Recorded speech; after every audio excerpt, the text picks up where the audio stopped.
Hi hello welcome back to our channel friends. வாங்க இன்றைக்கான ஒரு வேர்ட் பார்க்கலாம். மிட்டிகேட். மிட்டிகேட் அப்படின்னா குறைகிறது, அப்படி இல்லைன்னா தணிஞ்சு போகிறதுங்க.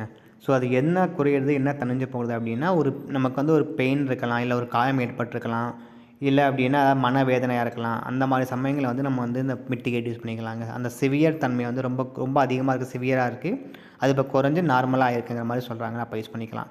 ஸோ இங்கே மேன் 1 மேன் 2 எக்ஸாம்பிள் பாருங்கள். How is your pain now? Man 2 after taking tablet pain is mitigated. So அதாங்க சொல்கிறாங்க. அதை எப்படி பெயின் எப்படி இருக்குன்னு கேட்குறாங்க. வலி மாத்திரை சாப்பிட்ட பிறகு வலி குறைந்து விட்டதுங்கிறது சொல்கிறாங்க. ஸோ குறைந்து விட்டது, அதாங்க மிட்டிகேட்.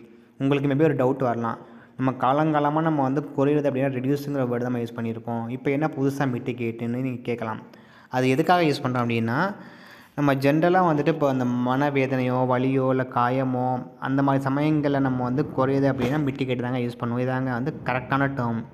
அதுவே நீங்கள் ரெடியூஸ் எங்கே யூஸ் பண்ணலாம் அப்படின்னா, ஒரு சைஸோ இல்லை நம்பர்ஸோ இல்லை அமௌண்ட்டோ இல்லை வெயிட்டோ அந்த மாதிரி சமயங்களில் நீங்கள் ரெடியூஸ் யூஸ் பண்ணிக்கலாங்க. ஃபார் எக்ஸாம்பிளுக்கு I was 60 kg, now it is reduced to 40 kgs. So அப்போ அங்கே நம்பருங்க, வெயிட்டுங்கிறப்போ நம்பர் தான் டேர்ம் ஆகுது, மீன் ஆகுது. ஸோ அதாங்க ஆக்சுவலாக மிட்டிகேட்டும் ரெடியூஸும் ஓவராலாக சேம் மீனிங் தான். ஆனால் நம்ம எங்கே எப்படி பயன்படுத்துங்கிறத பொறுத்து அந்த வேர்டும் மாறுங்க. ஸோ தட்ஸ் இட்டுங்க. 2 டேஸ்க்கான வீடியோ பிடிச்சிருந்தால் லைக் பண்ணுங்கள், கமெண்ட் பண்ணுங்கள், ஷேர் பண்ணுங்கள்.